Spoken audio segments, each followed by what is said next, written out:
శ్రీ గురుభ్యో నమః. శ్రీ శ్రీ మహాగణాధిపతయే నమః. శ్రీమాత్రే నమః.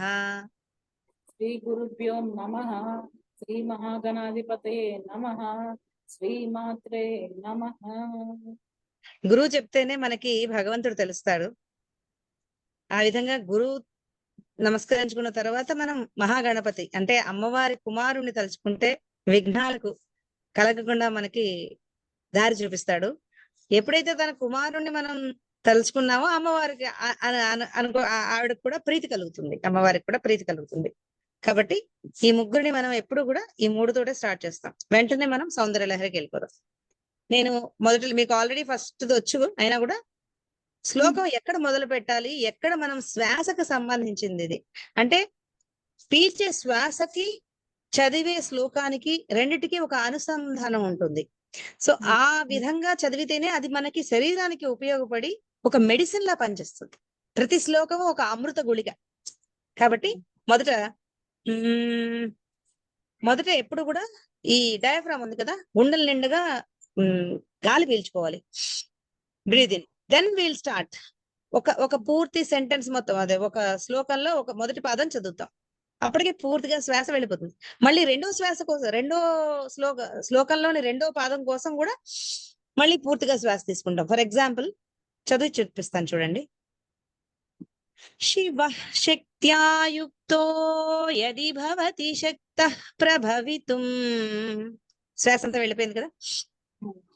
నచేదేవం దేవో న ఖలు కుశల స్పందితుమపి అతస్త్వామారాధ్యాం హరిహర విరించాదిభిరపి ప్రణంతుం స్తోతుం వా కథమకృత పుణ్య ప్రభవతి. ఇలా చదవాలి. ఏ శ్లోకమైనా సరే మనం బౌళి రాగంలో చదువుకుంటున్నాం. ఇది మిశ్ర బౌళి. ఇదే రాగంలో ఇది చాలా సులువైన రాగం. ఒక రాగం ఉంటే ఏంటంటే మనసుకు పడుతుంది, ఆ అర్థాన్ని బుర్ర తీసుకోవడానికి ఒక సమయం ఇస్తుంది. అందుకు కొంచెం రాగంలో పాడుకోవడం మంచిది అని మనకు పరమాచార్య చెప్పారు. ఈ స్థలం ముఖ్యంగా పరమాచార్య ఇక్కడ బస చేసిన స్థలం ఎంతో పవిత్రమైన స్థలం. ఇక్కడ నేర్చుకోవడం అన్నది మనకు పూర్వజన్మ సుకృతం. నేను ఇప్పుడు అంటాను, మీరు రిపీట్ చేయండి అమ్మా. శివ శక్త్యాయుక్తో యది భవతి శక్తః ప్రభవితుం. శివ శక్త్యాయుక్తో యది భవతి ప్రభవస్. యది భవతి శక్తః. చూడండి, కాకపోతే మీకు వేలు పెట్టుకోవాలి చక్కగా, అక్షరాల మీదుగా ఇలా వేలు వెళ్ళాలి. చదవండి. శివ శక్త్యాయుక్తో యది భవతి శక్తః ప్రభవితుం. ప్రభవితుం. ప్రభవితుం.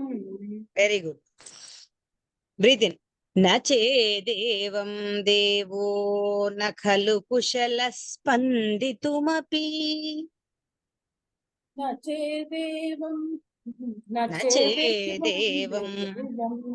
నచేదేవం దేవో నకలు కుశల స్పందితుమపి అతస్త్వామారాధ్యాం హరిహర విరించాదిభిరపి.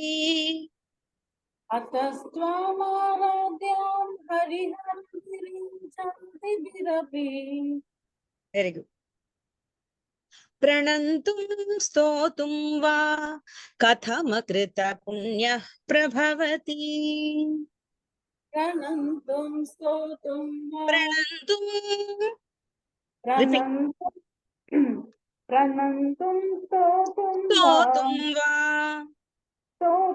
వా కథమకృత పుణ్య ప్రభవతి. Very good. అంతే, ఇలా చదవాలి. అంటే మీరు ఎక్కడ ఆపాలి, ఎక్కడ విరిచినా కూడా భావదోషం ఉండదు, ఇది తెలుసుకోవాలి. అదే నా పని ఇక్కడ. అమ్మవారు నన్ను ప్రేరేంప చేసి మీకు చెప్పమన్నది ఏంటంటే ఎక్కడ దోషాలు రాకుండా అక్షరాలను మనం విడదీయచ్చు. దాని అర్థం ఏంటి, ప్రణంతుం స్తోతుం వా, నీకు ప్రణామం చేయాలన్నా ఇలా నమస్కరించాలన్నా, స్తోతుం వా ఇలా స్తోత్రం చెప్పుకొని నిన్ను స్తుతించాలన్నా, కథం అకృత పుణ్య ప్రభవతి, నాకేదో పూర్వజన్మ ఆ పుణ్యం ఇంతైనా ఉండాలి కదమ్మా అని ఈ మొదటి శ్లోకంలోనే అంతటి మహానుభావుడే అమ్మవారిని ప్రార్థన చేసి మనకు కూడా చెప్తున్నారనమాట ఈ విషయం. నెక్స్ట్ రెండవ దానికి దీని పూర్తి అర్థమేమో మనకి భక్తి లహరి ఝాన్సీ అని కొట్టితే యూట్యూబ్ లో వస్తుంది. ప్రతి శ్లోకానికి ఒక అరగంట లేదా 40 నిమిషాలు ఉండే భావార్థాన్ని నేను అందులో చెప్పి ఉన్నాను. ఇది ఓన్లీ ప్రాక్టీస్ కోసం పెట్టిన వీడియో. సరేనా శ్రీదేవి గారు? సెకండ్ శ్లోకానికి వెళ్దాము. అది ఇంకోటి.